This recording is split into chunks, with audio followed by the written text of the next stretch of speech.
Soleil pour démarrer cette revue des titres avec cette tournée économique du chef de l'État dans le Nord.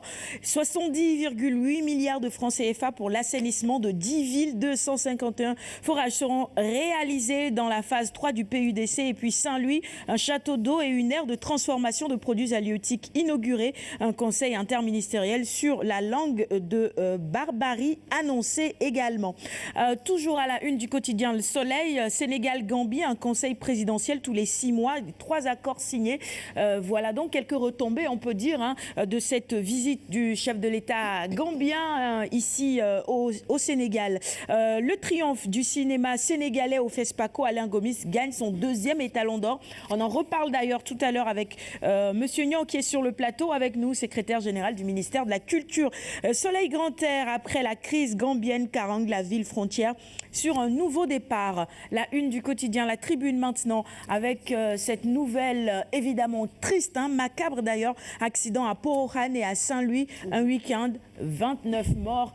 On revient évidemment toujours sur cette question de la sécurité routière. Comment faire pour que le code de la route soit davantage respecté, que ces grands rendez-vous religieux ne deviennent pas des rendez-vous avec la mort. C'est incroyable qu'on en soit encore là. Vous avez certainement pu suivre le reportage et les images sur les différentes chaînes de télévision, mais c'est vraiment dommage.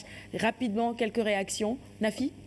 Oui, je trouve qu'effectivement, comme tu l'as si bien dit, en fait, ça doit être des rendez-vous d'abord de fête, parce que qui parle de religion parle de fête, mais aussi de communion. Effectivement, quand on part, évidemment, on ne peut pas s'attendre à ne pas revenir. Et donc, quand on ne revient pas, c'est tragique. Et donc, on va dire haro justement sur les accidents. Il faut que les gens soient davantage plus prudents. C'est ça. Monsieur Niang ?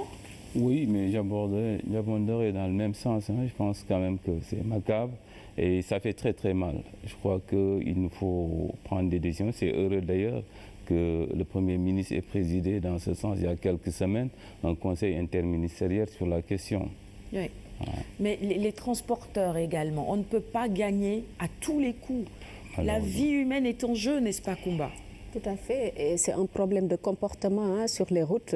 Moi, je dirais même qu'au-delà des événements religieux, l'accident qui a démarré l'année, c'était vers Kaolack. Il n'y avait pas d'événement. C'est un problème de comportement, de discipline surtout.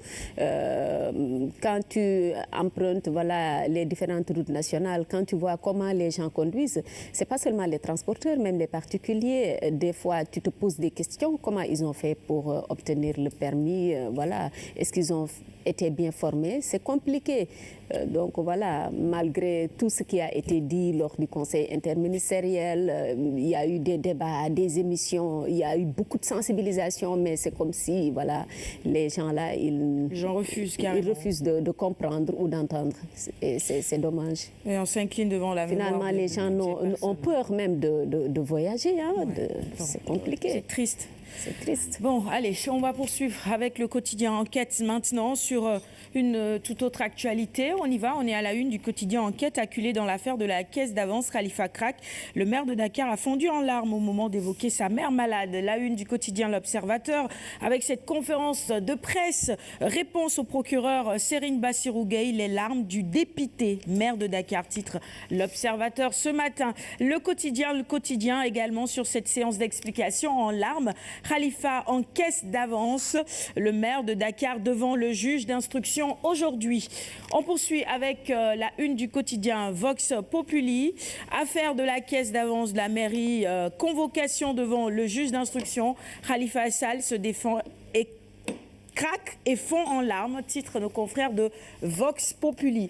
Poursuivons avec la une du quotidien Sport 11, quotidien spécialisé en sport évidemment. CAN U20, vainqueur face au Cameroun, 2-0. Les Lionceaux se qualifient pour le mondial. Stade s'intéresse évidemment toujours à cette CAN des U20, Sénégal-Cameroun 2-0, les juniors en demi-finale et au mondial. On va poursuivre maintenant avec Vox Sport qui s'intéresse ce matin à la lutte à sa une. Son coach Alimal, remplacé Goré qui a viré, s'ils peuvent revenir à la une de stade, avec le limogeage de Alimal, ça, ce sont les dégâts collatéraux liés à l'élimination prématurée de Goré pour la Ligue africaine des champions. champion. Gorée, dernier à mi-parcours à Ouais. Limal, viré Bassoiré Diaby sur le banc. C'est Bassoiré Diaby, c'est l'ancien coach de l'équipe nationale de football féminin. Voilà, il a fait plus de 10 ans à la tête de l'équipe nationale de football féminin. Voilà. Allez. Vox Sport maintenant avec la lutte. Drapeau Pape Diouf au stade d'Amba Diop. Boignan, trop fort pour Gouigui. Gouigui qui dit « J'ai fait tout ce que je pouvais » et Boignan, il dit « J'ai franchi un cap avec cette victoire ». C'est certain. On termine justement avec la lutte et Sous Newland, quotidien spécialisé en lutte. Gouigui dans la sauce de Boignan 2. Doumadan Nibi. Voilà. Bon. Comme quoi il a corrigé avant de le terrasser. Et de rentrer heureux à Pékin. Allez, Il a été trop défensif hier. Pour la revue des titres de ce matin, merci de l'avoir suivi. On reste quand même dans ces foulées sportives. Koumba, tu me rejoins. On va parler Avec justement plaisir, Sarah. sport avec toi.